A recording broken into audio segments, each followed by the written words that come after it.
This is problem 13.5 from Brigham and Houston, Fundamentals of Financial Management, Concise 9th edition.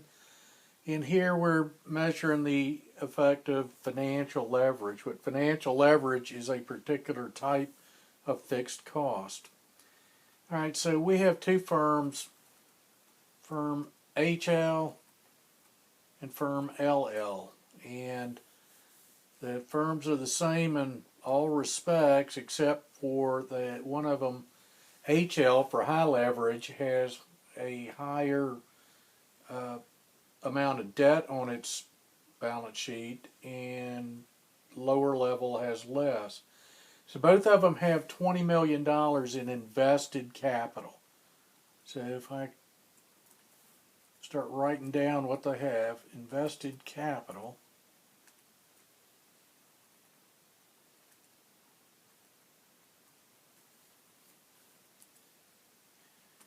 center everything. So $20 million each.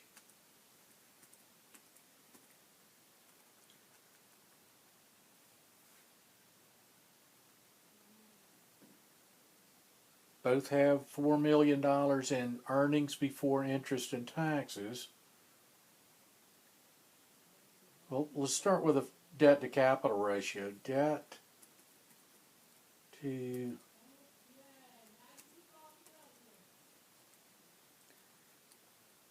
capital is 50% for the high leverage firm and 30% for the low leverage firm. The interest rate is 12% for the high firm and 10% for the low firm. And then the earnings before interest and taxes, $4 million for both firms. Okay, so calculate the return on invested capital. Well, if I start here with EBIT and then I subtract interest, I'll have EBT, or taxable income, and then the tax at 40%, and then I'll have net income. Now I know that they pay interest here for this firm at 12% of the debt, not the entire capital, just of the debt. So the debt and equity for high leverage, if debt is 50% of invested capital, then equity has to be the rest. So you'd have $10 million of debt and $10 million in equity. With this other firm, they have 30% is debt, so the rest is equity. And then if they're paying an interest rate of 12%, start with the EBIT, earnings before interest and taxes, and the interest would be 12% interest rate times $10 million in debt gives you $1.2 million in interest expense. So the taxable income is $2.8 million at 40%. That's your taxes.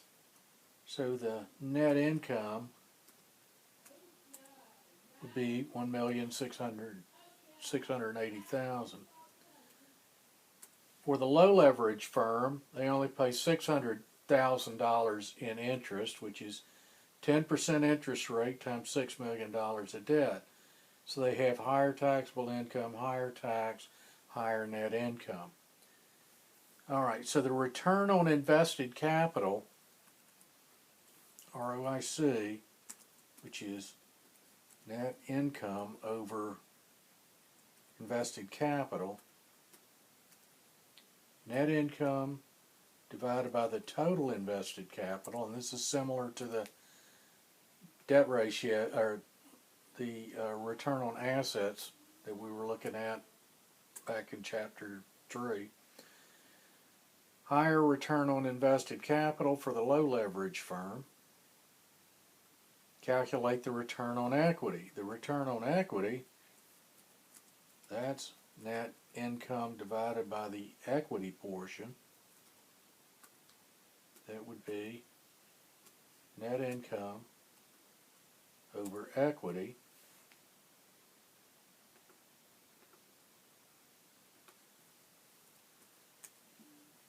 All right, so while low leverage firm has a higher return on invested capital, it has a lower return on equity. All right, it has higher net income, but so much more equity to share it among the shareholders with. Okay. All right, so part C says observe that HL has a higher ROE. They're thinking of changing the debt to capital ratio from 30%. Yeah, LL is looking at having the debt to capital go from 30 to 60, and that would increase their interest to 11 to 15%. Calculate all the new numbers for them. All right, so instead of being 30%, they go to 60%, and the interest rate goes to 15%. Remember, all that capital structure doesn't really affect earnings before interest and taxes. It affects interest, it affects taxes. And what would happen is that the return on invested capital would go down because the net income goes down, but they're sharing it with fewer shareholder dollars, so the return on equity actually improves.